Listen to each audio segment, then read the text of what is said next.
Hello everyone. हम लोगों ने आखिरी वीडियो में संबंध के बारे में पढ़ा था। अब हम लोग आगे बढ़ेंगे और एक नया टॉपिक आज शुरू करेंगे जिसका नाम है फलन। हालांकि फलन के बारे में आप लोग 11th क्लास में पढ़ चुके हैं, फिर भी हम इसको एक बार रिकॉल कराते हैं और फिर से हम अपने टॉपिक पे आते हैं। ठीक है, फलन होता क्या है याद करिए। 11th में हमने पढ़ा था, यदि दो अरिक्त समुच्चय, लिखिएगा मत, मान लेते हैं कि ए है और दूसरा बी है, इन दोनों के बीच में एक ऐसा नियम, मान लेते हैं कि ये नियम क्या है, एफ है। इन दोनों के बीच में एक ऐसा नियम जिसके तहत ए का प्रत्येक अवयव बी के एक अद्वितीय अवयव से जुड़ा हुआ हो तो वह एक फलन कहलाता है। वह एक फलन एफ ए टू बी कहलाता है। क्लियर है? आपको याद आ गया होगा। फिर से रिपीट कर देते हैं। दो अरिक्त समुच्चय ए और बी के बीच में एक ऐसा नियम जिसके तहत ए का प्रत्येक अवयव का समुच्चय बी में अद्वितीय प्रतिबिंब हो तो यह एक फलन कहलाता है। और इसको f such that A to B लिखते हैं, या इसे एफ एक फलन है, ए से बी में एक फलन है। क्लियर है ना? अब हम लोग लिखेंगे,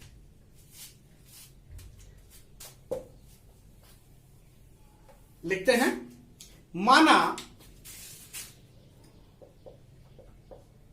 ए तथा बी, माना ए तथा बी दो अरिक्त समुच्चय हैं।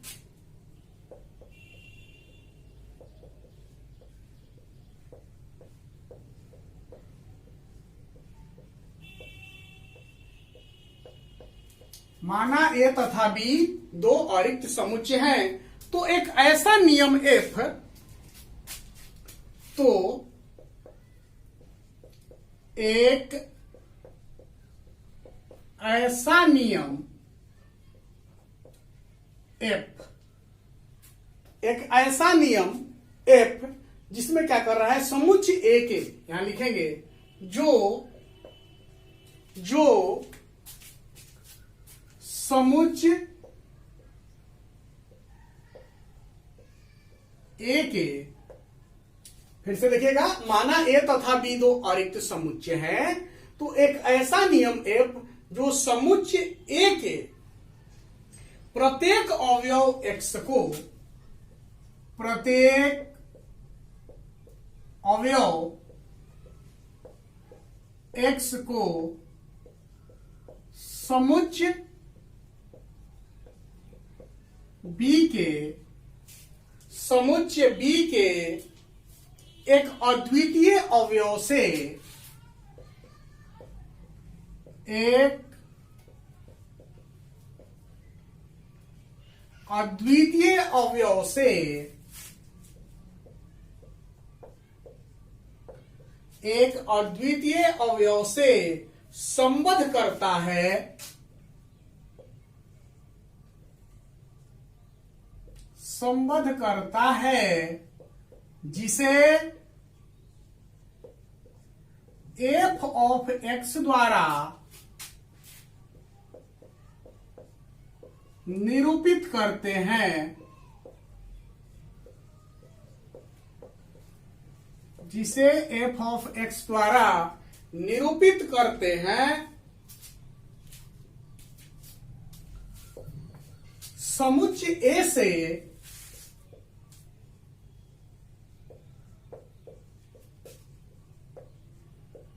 बी में एक फलन कहलाता है। समुच्चय ए से बी में एक फलन कहलाता है तथा इसे f such that A to B द्वारा लिखा जाता है या दिखाया जाता है।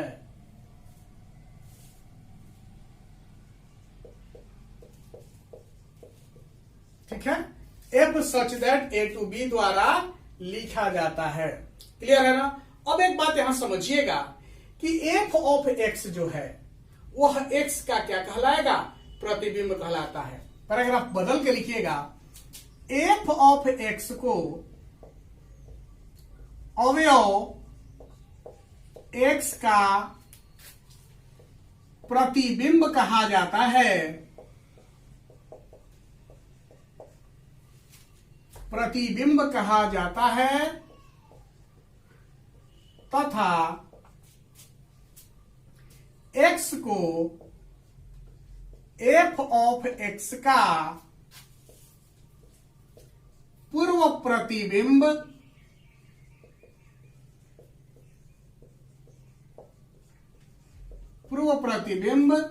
कहते हैं। एफ ऑफ एक्स को अवयव एक्स का प्रतिबिंब कहते हैं और एक्स को एफ ऑफ एक्स का पूर्व प्रतिबिंब कहा जाता है। अब हम लोग फलन के प्रांत, सहप्रांत और परिसर निकालना सीखेंगे। पहले यहां तक नोट कर लीजिए, फिर आगे बढ़ते हैं।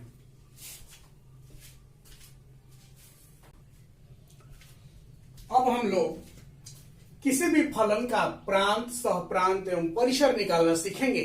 देखिए कैसे। मान लेते हैं कि f such that A to B एक फलन है। F such that A to B एक फलन है। इस फलन में ए जो होगा इस फलन का प्रांत कहलाएगा और बी जो होगा इस फलन का सहप्रांत कहलाएगा। हम लिखते हैं, माना f such that A to B एक फलन है तो समुच्चय ए को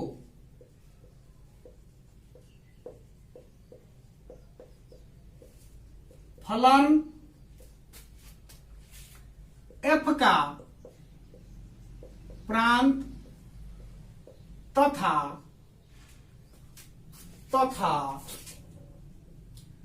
समुच्चय बी को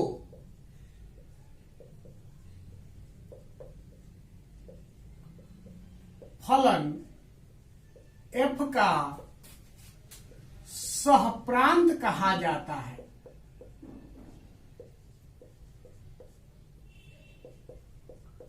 सहप्रांत कहा जाता है।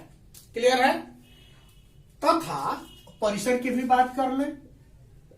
तथा एफ ऑफ ए परिसर को रिप्रेजेंट करेगा। एफ ऑफ ए क्या होगा भाई?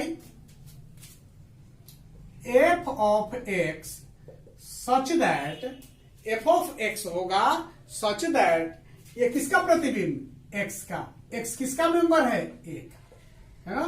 एफ ऑफ ए बराबर एफ ऑफ एक्स, जहां एक्स ए का सदस्य है, ठीक है ना। को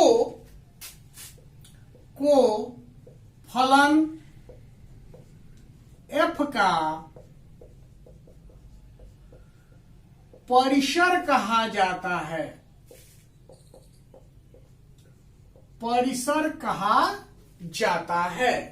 अब आगे बढ़ते हैं और एक एग्जाम्पल से इसको समझने का प्रयास करते हैं। एज फॉर एग्जाम्पल देखिए, माना ए बराबर 1 2 3 4, बी बराबर, बी दिया गया है आपका 1 4 9 16 25 और एस फंक्शन है ए से बी, जिसमें कैसे डिफाइन है वो देखिएगा। माना एक नियम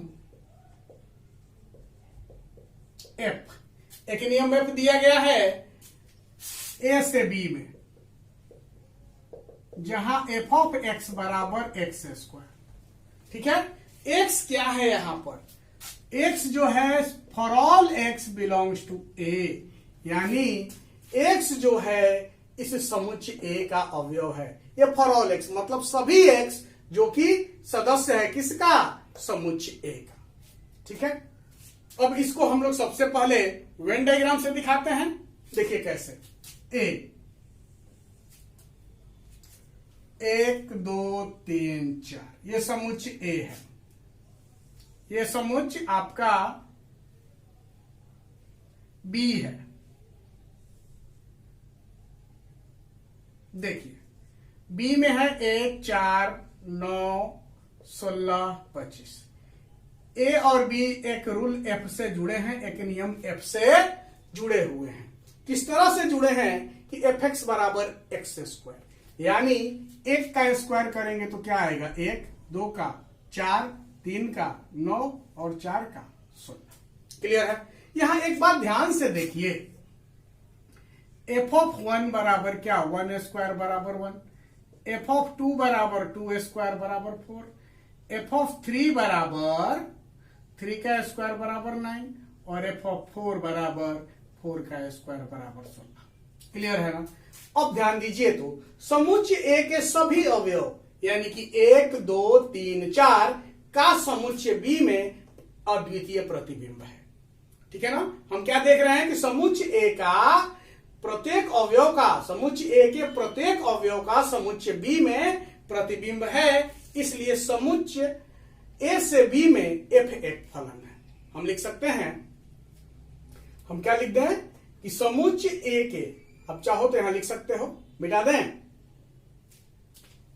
जगह तो है नहीं, आप ऐसे लिखो, मैं बोल रहा हूं, नीचे लिखिएगा इसके कि चूंकि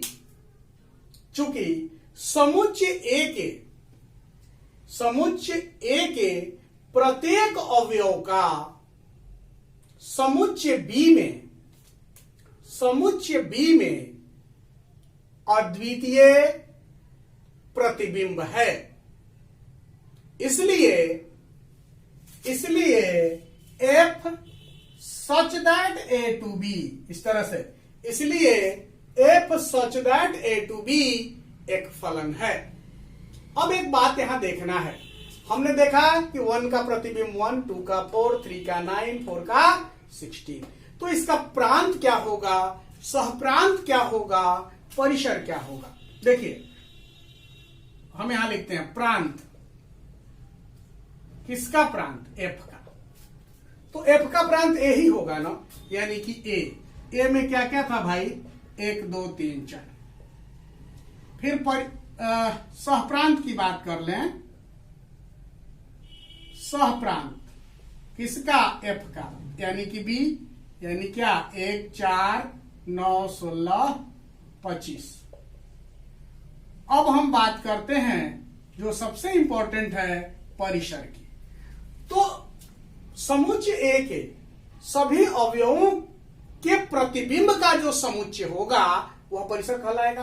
तो क्या है, 1 है, 4 है, 9 है, 16 है, क्या हो जाएगा 1, 4, 9, 16, ये जो होगा ना यह फलन एफ का परिसर होगा।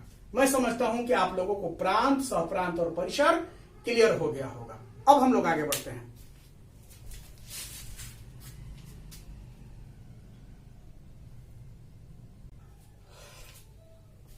अब हम फलनों के प्रकार के बारे में बात करेंगे और सबसे पहले एकैकी फलन की बात करते हैं।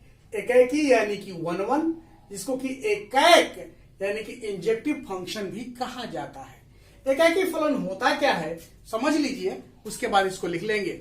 जैसे समुच्चय ए से बी में एक फलन एफ है, यदि समुच्चय ए के प्रत्येक अवयव का समुच्चय बी में भिन्न भिन्न यानी कि अलग अलग प्रतिबिंब हो तो हम कहेंगे कि वह फलन एकैकी फलन है। लिखिए, एक फलन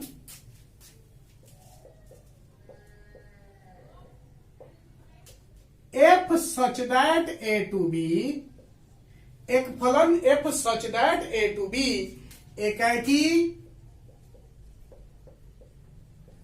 या एकैक फलन कहलाता है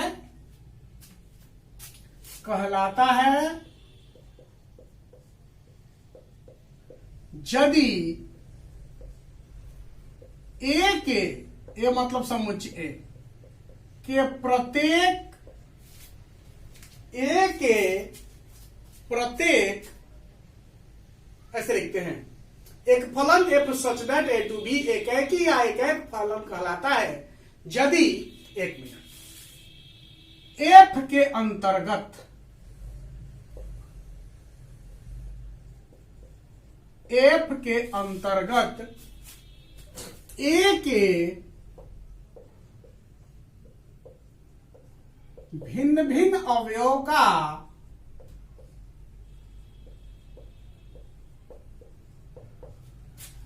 बी में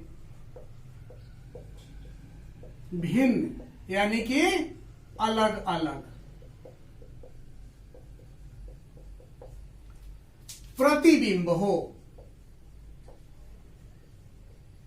यानी ए के प्रत्येक अवयव का बी में अलग अलग प्रतिबिंब हो, अर्थात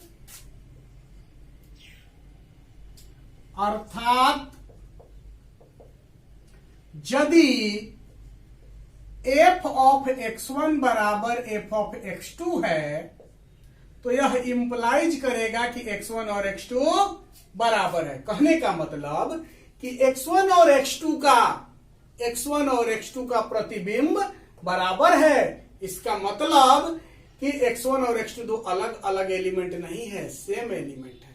क्योंकि दो अलग अलग एलिमेंट का प्रतिबिंब बराबर हो गया तो स्वाभाविक सी बात है कि ये दोनों एक ही एलिमेंट होगा, तभी इस डिफिनीशन को फुलफिल कर पाएगा। ठीक है ना। अब हम एक उदाहरण ले रहे हैं।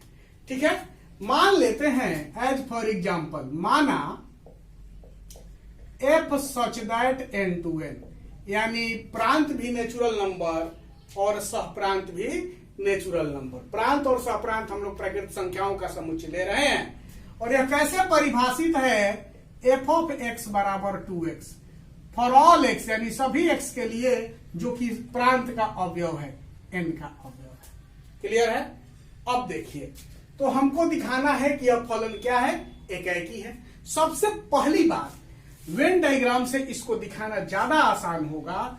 देखिए, यह n और यह भी क्या n, यहाँ क्या है 1 2 3 4 5 6 डॉट डॉट डॉट, यहाँ 1 2 3 4 5 6 7 8 9 10 11 12 डॉट डॉट डॉट। अब देखिएगा बात को, यहां से यहां के बीच में इस समुच्चय से इस समुच्चय में एक फलन एक परिभाषित है। अब देखिए तो क्या दिया है, एफ एक्स बराबर 2x, तो एक का प्रतिबिंब क्या होगा, 2 से गुना करेंगे तो 2, 2 का 4, 3 का 6, 4 का 8, 5 का 10, 6 का 12। अब ध्यान से देखिए, यहां जो प्रांत है इसके प्रत्येक अवयव का सहप्रांत में अलग अलग प्रतिबिंब है ना। 1 का 2 है, 2 का 4 है, 3 का 6 है, 4 का 8 है, 5 का 10 है। इसी तरह से आगे भी बढ़ेगा। हम देखते हैं कि यहाँ के हर एक अवयव का यहाँ पर अलग अलग प्रतिबिंब मिल रहा है, इसलिए यह जो फलन है एकाएकी फलन है। या फिर हम इसको यूज करके इसको दिखाएंगे कैसे, देखिए क्या करेंगे, माना एफ ऑफ x1 बराबर एफ ऑफ x2, ये लेकर चलेंगे और यदि हम इतना ला दें तो हम कह सकते हैं कि यह फलन एकाएकी फलन है। देखिए ध्यान से, एफ ऑफ x बराबर 2x है ना जी, तो क्या हो जाएगा 2x1 होगा और यहां क्या 2x2 हो जाएगा। अब दोनों तरफ 2 से डिवाइड करिएगा तो x1 बराबर क्या आ गया, x2 आ गया। इसलिए हम कह सकते हैं कि f क्या है, इसलिए f एक एकाएकी फलन है। क्लियर है। एकाएकी फलन हमने देख लिया। अब हम आगे बढ़ेंगे और दूसरा टाइप पढ़ेंगे, बहुएक फलन। ठीक है, इसको मिटाते हैं।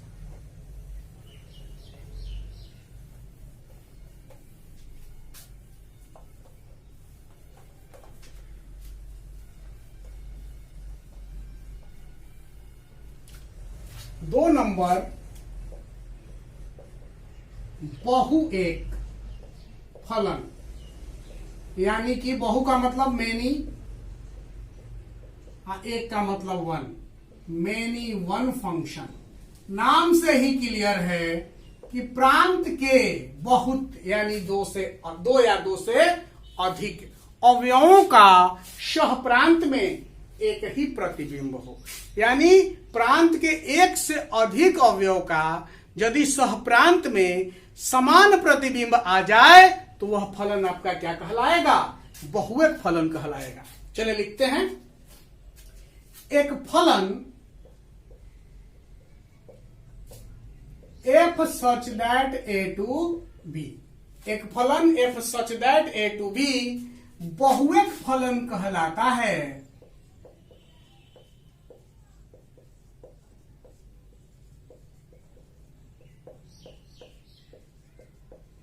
यदि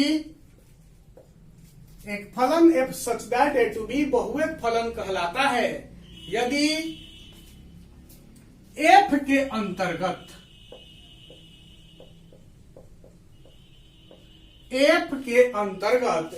a के एक से अधिक अवयवों का f के अंतर्गत a के एक से अधिक या यूं कहें दो या दो से अधिक अवयवों का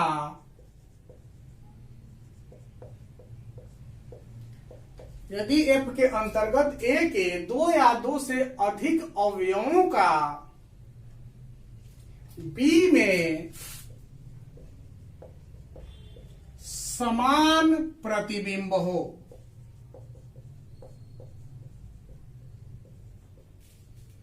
समान प्रतिबिंब हो, क्लियर है, समान प्रतिबिंब हो। अब एक उदाहरण लेते हैं, एज फॉर एग्जाम्पल माना हम लोग मान लेते हैं समुच्च a और b को, माना a बराबर a के अवयव ले रहे हैं -1 1 2 3, -1 1 2 3 और b बराबर लेते हैं 1 4 9 और 16, ठीक है, 1 4 9 और 16 नहीं भी लो चलेगा, कोई दिक्कत नहीं, आप ले भी सकते हो, खैर इतना ही रखने को। अब देखिए हम एक फलन लेते हैं, माना f such that a to b such that f of x बराबर x स्क्वायर सभी x के लिए जो कि समुच्च a के अवयव है, ठीक है ना। अब हम लोग क्या करें, इसको वेन डायग्राम से दिखाते हैं। ये क्या हुआ, -1 1 2 3, यह a है और यह क्या है, b है। यहां क्या है 1 4 9। a और b एक नियम f से जुड़े हुए हैं। नियम क्या कह रहा है कि fx बराबर क्या है, x स्क्वायर है, तो -1 का स्क्वायर करेंगे क्या 1, 1 का भी स्क्वायर करेंगे 1, 2 का 4 और 3 का 9। अब ध्यान से देखिए, इसका भी प्रतिबिंब एक ही है, 1 का भी प्रतिबिंब एक ही है, यानी यहां एक से अधिक अवयव का समुच्चय b में एक ही प्रतिबिंब है, समान प्रतिबिंब है, इसलिए यह फलन क्या हुआ, बहुएक फलन हुआ। हम लिखेंगे यहां f ऑफ -1 बराबर f ऑफ 1 बराबर 1, ठीक है ना। इसका भी और इसका भी प्रतिबिंब एक ही है, इसलिए f such that a to b एक बहुएक फलन है, बहुएक फलन है। यहां आप देख रहे हैं कि स्पष्टतः आपको दिख रहा है कि इस समुच्चय में एक से अधिक अवयव यानी -1 और 1 दोनों का समुच्चय b में समान प्रतिबिंब है, इसलिए यह फलन एक बहुएक फलन है। मैं समझता हूं कि आप लोगों को समझ में आ गया होगा। अब हम लोग अगले टाइप पर आते हैं।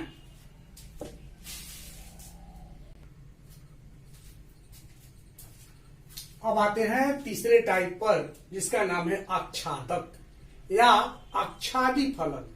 कोई भी फलन आच्छादक कब कहलाता है, सुन लीजिए ध्यान से। मान लेते हैं कि f एक फलन है a से b में, यदि b का प्रत्येक अवयव a के किसी न किसी अवयव का प्रतिबिंब है, या यूं कहें कि b के प्रत्येक अवयव का a में कोई न कोई पूर्व प्रतिबिंब है, तो वह फलन आपका एक आच्छादी फलन या आच्छादक फलन कहलाएगा। चलिए लिखते हैं, एक फलन F such that A to B आच्छादक या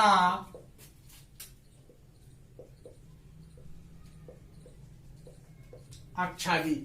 कोई भी फलन एफ है, ए टू बी आच्छादक या आच्छादी कहलाता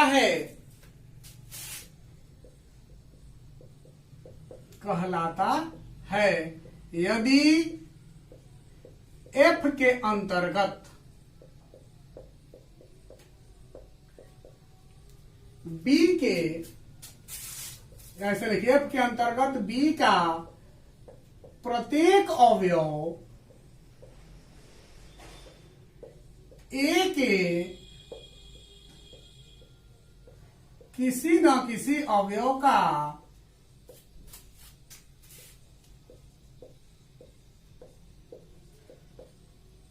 बी का प्रत्येक अवयव ए के किसी न किसी अवयव का प्रतिबिंब है।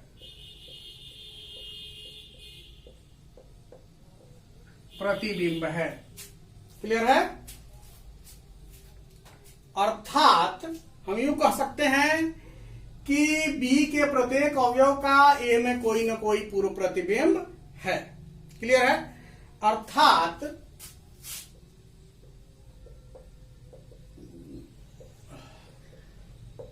प्रत्येक y बिलोंग्स टू बी के लिए,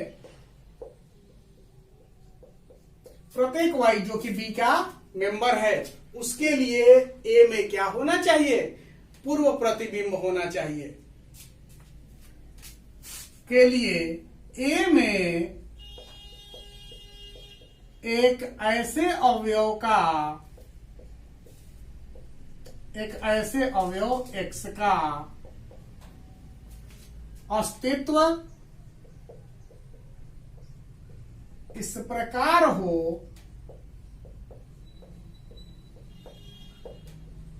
कि एफ ऑफ एक्स बराबर क्या? वाई।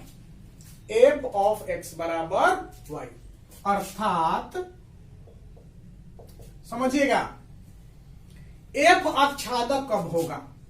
यानी एफ आच्छादक है, इसका मतलब है कि इसका जो परिसर है, एफ का जो परिसर है और सहप्रांत है, वो दोनों क्या हो जाए? बराबर हो जाए। यह आच्छादक कब होगा? जब एफ का परिसर किसके बराबर हो? सहप्रांत बी के बराबर हो।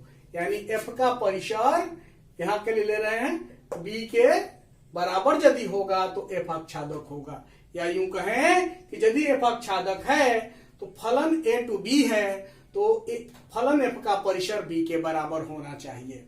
क्लियर है? अब हम लोग इसका एक एग्जाम्पल लेके समझने का प्रयास करते हैं। इसको मिटा दें। देखिए, एक उदाहरण ले रहे हैं।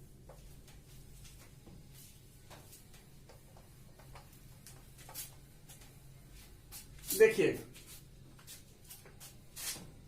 एज फॉर एग्जाम्पल, माना हम एक फलन एफ मान रहे हैं, N to E, f such that N to E. N क्या है? नेचुरल नंबर का सेट यानी प्रकृत संख्याओं का समुच्चय, और ई क्या है? सम प्रकृत, ई फॉर इवन यानी सम, इवन नेचुरल नंबर यानी सम प्रकृत संख्याओं का समुच्चय है। देख लेते हैं, F such that N to E, ये है क्या? एन आपका क्या है? प्रकृत संख्याओं का समुच्चय। ई क्या है? सम प्रकृत संख्याओं का समुच्चय। ठीक है? Such that f of x बराबर 2x, एफ ऑफ एक्स बराबर 2x for all x belongs to क्या? n। अब चाहो तो यहां लिख सकते हो, जहां n क्या है? प्राकृत संख्याओं का समुच्चय।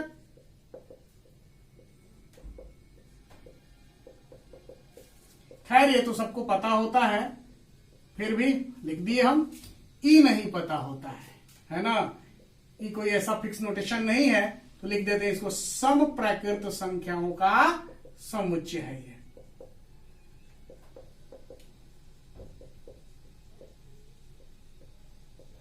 क्लियर है? समप्रकृत संख्याओं का समुच्चय। अब देखिए हम लोग क्या करें, पहले इसका वेन डायग्राम दिखाते हैं आपको। एन है ये 1 2 3 4 5 6 7 डॉट डॉट डॉट। यहां है ई 1 2 3 4 5 6 7 8 9 10 11 12 13 14 15 16 डॉट डॉट डॉट। अब देखिएगा एन और ई जुड़ा हुआ है किससे, नियम एफ से। ठीक है, अब ध्यान दीजिए एफ एक्स बराबर 2x है, तो एक का प्रतिबिंब क्या 2, 2 का 4, 3 का 6, 4 का 8, 5 का 10, 6 का 12, 7 का 14, इसी तरह यहां 8 होता तो 8 का 16। अब ध्यान से देखिए तो यहां जितने भी अवयव हैं सहप्रांत में, जितने भी अवयव हैं, सॉरी सहप्रांत क्या था जी, समप्रकृत संख्या ना, तो ये सब तो होगा ही नहीं इसमें ना। एक मिनट भाई, ऐसा ही होगा 2 4 6 8 10 12 14 16 18 20 22 24 इस तरह से।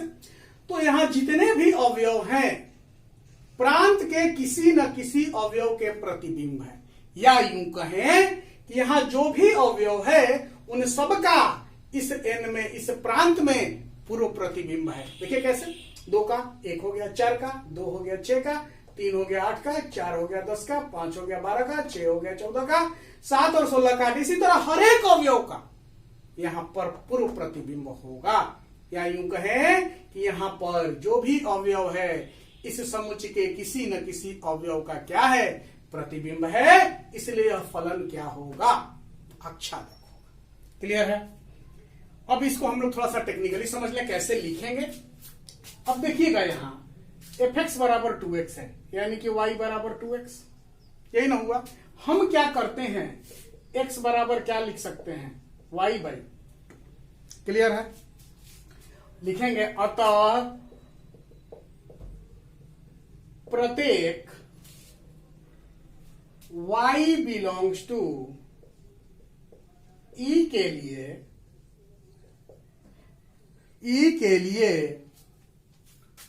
y by 2 belongs to n। यह क्या है, एक नेचुरल नंबर है, x के बराबर हुआ, y बाई का बटा 2 करेंगे तो एक नेचुरल नंबर आएगा, यानी कि x आएगा।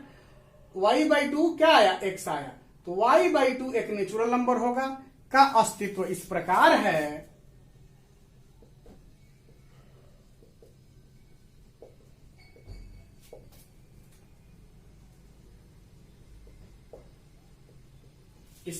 है कि देखिए क्या हो जाएगा भाई, एफ ऑफ वाई बाई 2,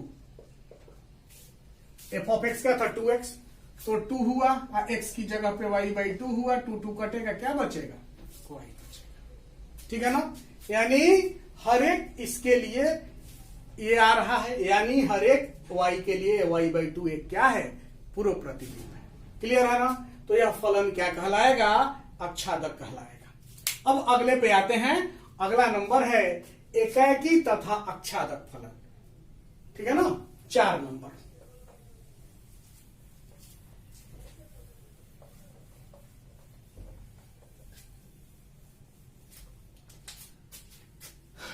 चार नंबर है एकाकी तथा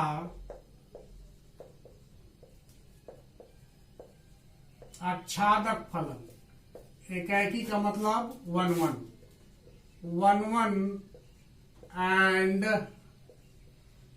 ऑनटू फंक्शन।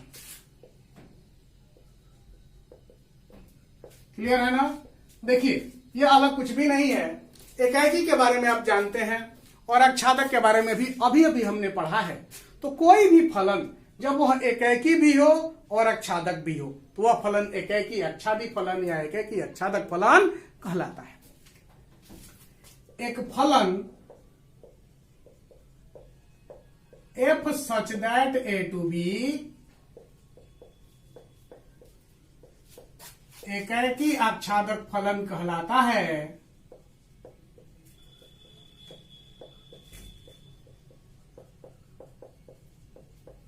यदि फलन f such that a to b एकाएकी भी हो तथा आच्छादक भी हो। जब यह दोनों रहेगा तो यह फलन एकाएकी आच्छादी फलन कहलाएगा। क्लियर है? अब हम लोग आगे बढ़ते हैं और अगला फलन लेते हैं अचर फलन। अचर फलन यानी कि कांस्टेंट फंक्शन, नाम से ही स्पष्ट है। इनपुट कुछ भी डाल दीजिए, आउटपुट हमेशा एक ही आएगा, सेम आएगा। यानी इनपुट कुछ भी रहे, कहने का मतलब कि प्रांत के प्रत्येक अवयव का सह प्रांत में सिर्फ और सिर्फ केवल एक ही प्रतिबिंब होगा, तो वह फलन अचर फलन कहलाएगा। चलिए लिख लेते हैं। एक फलन f such that a to b, कोई भी फलन ले रहे हैं, f such that a to b अचर फलन कहलाता है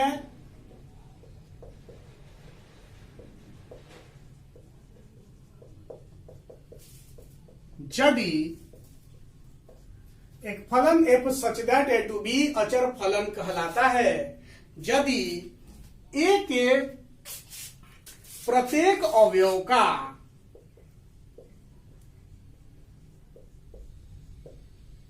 A के प्रत्येक अवयव का B में समान प्रतिबिंब हो।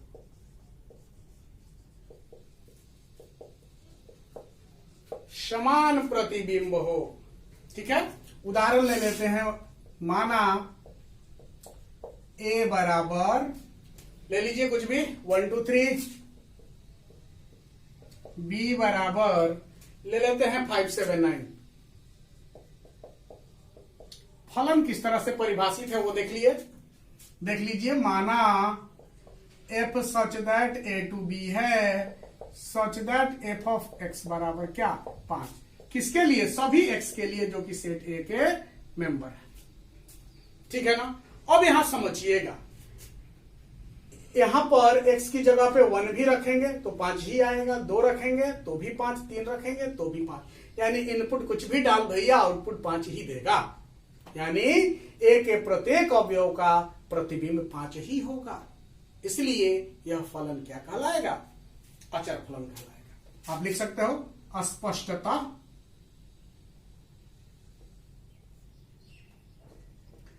प्रांत A के प्रत्येक अवयव का प्रतिबिंब समान, क्या रहा है, 5 ही ना, समान है। इसलिए फलन f एक अचर फलन है। अचर फलन का मतलब ही है इनपुट कुछ भी डालिए, आउटपुट सेम आएगा। अब हम आते हैं अगले टाइप पर।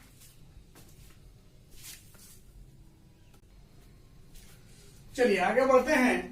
हम लोगों ने अभी देखा कि अचर फलन में इनपुट कुछ भी डालिए, आउटपुट हमेशा सेम आता है।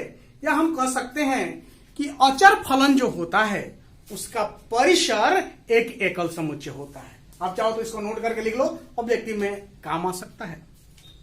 लिख लीजिए, अचर फलन का परिसर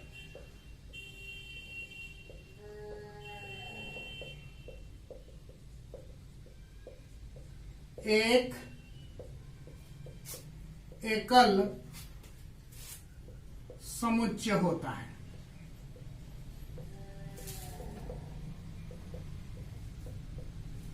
अचर फलन का परिसर एक एकल समुच्चय होता है। अब अगले टाइप पे आते हैं जिसका नाम लेते हैं तत्समक फलन।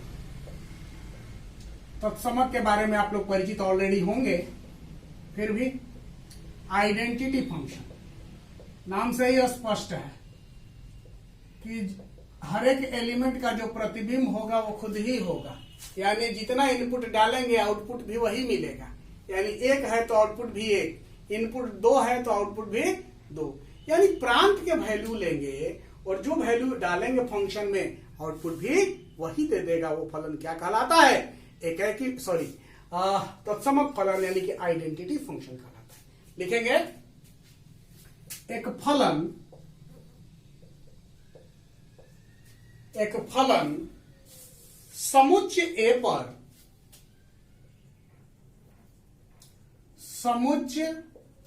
पर तत्समक फलन कहलाता है।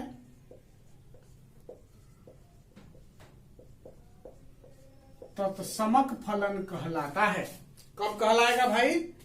देख लीजिए, यदि यहां आइडेंटिटी को हम आई से दिखा रहे हैं, आई ए मतलब क्या? इसका प्रांत। आई ए फलन का नाम हो गया, ए से ए में है क्योंकि प्रांत भी ए और सहप्रांत भी है। A I A such that A to A. Define कैसे होगा? तो I A of X, input X डाले आउटपुट क्या मिलेगा? एक्स। एक्स क्या है? इस समुच्च ए का अवयव है। तो यहां लिख देंगे सभी एक्स के लिए जो कि समुच्च ए के अवयव है। क्लियर है ना? अब यहां देखिए, इस फलन का जो प्रांत होगा इसका आई ए का क्या आएगा? यही आएगा, ए आएगा, है ना? प्रांत का इसका यही है ना प्रांत, तो इसका प्रांत हो जाएगा ए। इनपुट जो डाल रहे हैं आउटपुट भी वही मिल रहा है, तो इसलिए इसका परिसर भी बिल्कुल सेम होगा। परिसर बराबर क्या? परिसर किसका? आई ऑफ ए का ए होगा। और 7 नंबर पर हम आते हैं समान फलन। दो फलन समान कब होते हैं? इक्वल फंक्शन, ठीक है ना? दो फलन समान फलन कब कहलाएंगे? मान लेते हैं कि एफ और जी दो फलन हैं जिनके प्रांत समान हैं। यदि इन दोनों फलनों के परिसर भी समान हो तो ये दोनों फलन एफ और जी समान फलन कहलाएंगे। क्लियर है? इसको लिखते हैं, दो फलन एफ और जी, दो फलन एफ और जी कोमा देके लिख लेंगे, जिनके प्रांत समान हो। मान लेते हैं कि मानना डी, मान लिया कि डी है ना। दो फलन एफ और जी जिनके प्रांत समान हो, ठीक है? प्रांत क्या मान लिए हैं? डी। समान हो तो ये दोनों फलन क्या कहलाएंगे? समान फलन कहलाते हैं। समान फलन कहलाते हैं कब? यदि एफ ऑफ एक्स और जी ऑफ एक्स, यानी यहां जो इस एफ ऑफ एक्स मतलब क्या? फलन एफ का परिसर, और जी ऑफ एक्स मतलब जी का परिसर, दोनों का परिसर समान हो। एफ ऑफ एक्स बराबर जी ऑफ एक्स, किसके लिए? सभी एक्स के लिए, जो कि किसमें है?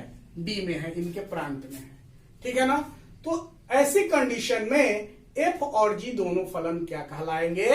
समान फलन। फिर से रिपीट कर देते हैं, दो फलन एफ और जी जिनके प्रांत समान हैं और यदि उनके परिसर भी समान हो तो दोनों फलन क्या कहलाएंगे? समान फलन कहलाएंगे। अगले वीडियो में हम लोग इस पर यानी फलन पर कुछ क्वेश्चंस करेंगे, उसके बाद आप लोग एक्सरसाइज करिएगा। एक बात और हम कहना चाहेंगे, जिनका भी ड्यूज है, जिनने भी फी नहीं पे किया है, बिल्कुल फी जमा कर दीजिए, क्योंकि इस वीडियो के बाद अगले वीडियो से हम लोग वीडियो सिर्फ हम उन्हीं को प्रोवाइड कर पाएंगे जिनका पेमेंट क्लियर होगा। जिनका पेमेंट क्लियर नहीं होगा हम उनको वीडियो प्रोवाइड नहीं करा पाएंगे। Thank you.